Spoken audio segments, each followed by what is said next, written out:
সাধারণকালের ত্রয়োদশ সপ্তাহ সোমবার। প্রথম পাঠ শিষ্যচরিত গ্রন্থ 12 অধ্যায়, পদ সংখ্যা 1 থেকে 11। এক সময় রাজা হেরোদ মণ্ডলীর কয়েকজন সদস্যের ওপর হিংস্র অত্যাচার শুরু করলেন। যোহনের ভাই জাকবকে তিনি খড়গের আঘাতে হত্যাই করলেন। ইহুদিরা তাতে খুশি হয়ে উঠেছে দেখে তিনি পিতরকেও ধরবার ব্যবস্থা করলেন। তখন চরপটি পর্বের দিনগুলি চলছে। পিতরকে গ্রেপ্তার করে তিনি কারাগারে আটকে রাখলেন। তাকে পাহারা দেবার ভার তিনি তুলে দিলেন 4টি প্রহরীদের ওপর। প্রতিটি দলে রইল 4 জন করে সৈন্য। নিস্তার পর্বের পর তিনি জনসাধারণের সামনে তাকে এনে দাঁড় করাবেন, এই ছিল তার মতলব। এদিকে পিতর যখন এইভাবে কারাগারে বন্দি অবস্থায় পড়েছিলেন, সেই সময় মণ্ডলীর লোকেরা কিন্তু তার জন্য ঈশ্বরের কাছে একান্তভাবে প্রার্থনা করছিল। হেরোদ যেদিন পিতরকে বিচারের জন্য হাজির করবেন, তার আগের রাতে পিতর 2 জন সৈন্যের মাঝখানে ঘুমোচ্ছিলেন। তাকে 2টি শেকল দিয়ে বেঁধে রাখা হয়েছিল, আর কয়েকজন প্রহরী কারাগারের দরজায় পাহারা দিচ্ছিল। এমন সময় হঠাৎ প্রভুর এক দূত সেখানে এসে দাঁড়ালেন এবং কারাকক্ষটি তখন আলোয় আলোয় ভরে উঠল। স্বর্গদূত পিতরকে ঠেলা দিয়ে জাগিয়ে তুললেন। তিনি বললেন, তাড়াতাড়ি ওঠো। তখনই পিতরের হাত থেকে শেকল 2টি খসে পড়ল। স্বর্গদূত তাকে বললেন, কোমর বন্ধনী যা বেঁধে নাও, জুতো পরে নাও। তিনি তাই করলেন। তারপর স্বর্গদূত তাকে বললেন, এবার গায়ে চাদর জড়িয়ে নিয়ে আমার পিছু পিছু চলো। পিতর তাঁর পিছু পিছু বেরিয়ে এলেন। স্বর্গদূত এই যা কিছু করছেন তা যে বাস্তব ঘটনা তা বুঝতে না পেরে তিনি ভাবছিলেন তিনি বোধহয় কোনো দিব্য দর্শনই দেখছেন। প্রথম ও দ্বিতীয় প্রহরী দলকে অতিক্রম করে তারা শহরে যাবার লোহার ফটকের কাছে এসে হাজির হলেন। ফটকটা আপনা থেকেই তাদের সামনে খুলে গেল। বাইরে এসে একটি রাস্তা পেরিয়ে যাওয়ার পর হঠাৎ স্বর্গদূত পিতরের সামনে থেকে অদৃশ্য হয়ে গেলেন। তখন পিতরের চমক ভাঙল। তিনি বললেন, আমি এখন নিশ্চিত বুঝতে পারছি প্রভু তার দূতকে পাঠিয়েছেন। তিনি হেরোদের হাত থেকে এবং ইহুদি জাতির লোকেরা যা কিছু প্রত্যাশা করেছিল তা থেকেও আমাকে উদ্ধার করেছেন। প্রভুর বাণী। শাম সঙ্গীত ধুয়ো। প্রভু, দূত পাঠিয়ে ভক্তজনকে রক্ষা করো তুমি। ভগবানের প্রশস্তি গান গাইব অনুক্ষণ, সততই আমার কণ্ঠে বেজে উঠবে তার গুণগান। ভগবানই আমার গৌরব, শুনুক নম্রচিত্ত যারা, আনন্দিত হোক। ধুয়ো। প্রভু, দূত পাঠিয়ে ভক্তজনকে রক্ষা করো তুমি। তোমরা আমার সঙ্গে ভগবানের গাও জয়গান, তার নামের গৌরব এসো গাই নমস্বরে। ভগবানকে খুঁজেছি আমি, তিনিও সাড়া দিয়েছেন। যত ভয় ভীতি থেকে তিনি মুক্ত করেছেন আমায়। ধুয়ো। প্রভু, দূত পাঠিয়ে ভক্তজনকে রক্ষা করো তুমি।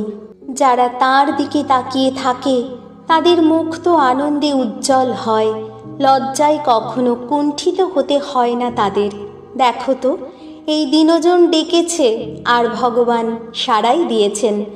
সমস্ত সংকট থেকে তাকে তিনি রক্ষাই করেছেন। ধুয়ো। প্রভু, দূত পাঠিয়ে ভক্তজনকে রক্ষা করো তুমি। ভগবানকে সম্ভ্রম করে যারা, ভগবানের দূত তাদের পাশে পাশে থাকেন, বিপদ থেকে তাদের উদ্ধার করেন। আস্বাদন করো, দেখো দেখো ভগবান কি মঙ্গলময়। যারা তাঁর শরণাগত ধন্য ধন্য তারা। ধুয়ো। প্রভু, দূত পাঠিয়ে ভক্তজনকে রক্ষা করো তুমি। দ্বিতীয় পাঠ শিষ্য তিমথির কাছে প্রেরিত দূত পলের 2য় পত্র, 4 অধ্যায়, পদ সংখ্যা 6 থেকে 8 এবং 17 থেকে 18। স্নেহের তিমথি, আমার প্রাণটাকে এরই মধ্যে অর্ঘ্যের মতো ঢেলে দেওয়া শুরু হয়ে গেছে। আমার যাবার সময় এসে গেছে। শুভ সংগ্রামী হয়েছি আমি। শেষ করেছি নির্দিষ্ট দৌড়, অটুট রেখেছি আমার খ্রিস্ট বিশ্বাস। তাই এখন থেকে আমার জন্যে তোলা রইল ধর্মিষ্ঠতার সেই বিজয় মুকুট, যে মুকুট ধর্মময় বিচারক স্বয়ং প্রভু সেই মহা দিনটিতে আমাকে পরিয়ে দেবেন। আর শুধু আমাকে কেন, তাদের সকলকেই পরিয়ে দেবেন যারা গভীর ভক্তি নিয়ে তার সেই আবির্ভাবের পথ চেয়ে এসেছেন। প্রথমবার যখন এখানে আমাকে আত্মপক্ষ সমর্থন করতে হয়েছিল, তখন কেউই তো আমাকে সাহায্য করতে এগিয়ে আসেনি, বরং সকলেই তখন আমাকে ত্যাগ করেছিল। প্রভু যেন ওদের দোষ না ধরেন। প্রভু কিন্তু সেদিন আমার পাশে এসে দাঁড়িয়েছিলেন, আমার অন্তরে তিনি শক্তি দিয়েছিলেন। তাই তো আমি ঐশ্ববাণীর সব কিছুই তখন ঘোষণা করতে পেরেছিলাম এবং সমস্ত বিধর্মী মানুষ তা শুনতেও পেয়েছিল। সেদিন আমি তো এইভাবেই যেন সিংহের গ্রাস থেকে উদ্ধার পেয়েছিলাম।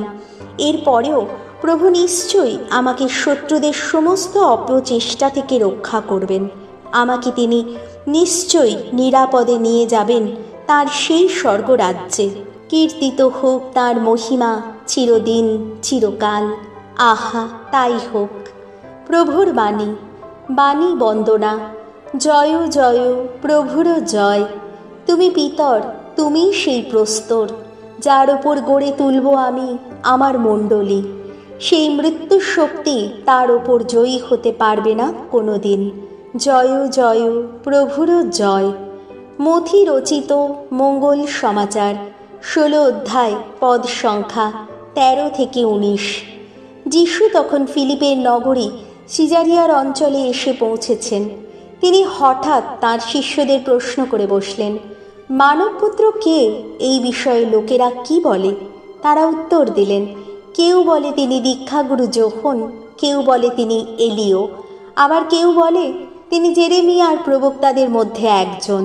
তখন যিশু বললেন, আর তোমরা? আমি কে, এই বিষয়ে তোমরাই বা কি বলো? সিমন পিতর তখন উত্তর দিলেন, আপনি তো স্বয়ং খ্রিস্ট, জীবনময় ঈশ্বরের পুত্র। উত্তরে যিশু বললেন, জোনার ছেলে সিমন, ধন্য তুমি, কারণ রক্ত মাংসের মানুষ তো নয়, স্বর্গে বিরাজমান আমার পিতাই তোমার কাছে এই সত্য প্রকাশ করেছেন। আর আমি তোমাকে বলছি, তুমি তো পিতর, অর্থাৎ পাথর, আর এই পাথরের ওপর আমি আমার মণ্ডলী গড়ে তুলব। অধোলোকের শক্তি তাকে কোনো দিন পরাভূত করতে পারবে না। আমি স্বর্গরাজ্যের চাবিকাঠি তোমারই হাতে তুলে দেব। পৃথিবীতে তুমি যা কিছু বেঁধে রাখবে, স্বর্গেও তা বেঁধে রাখা হবে, আর পৃথিবীতে তুমি যা কিছু বাঁধন খুলে দেবে, স্বর্গেও তার বাঁধন খুলে দেওয়া হবে। প্রভু যিশুর মঙ্গল সমাচার।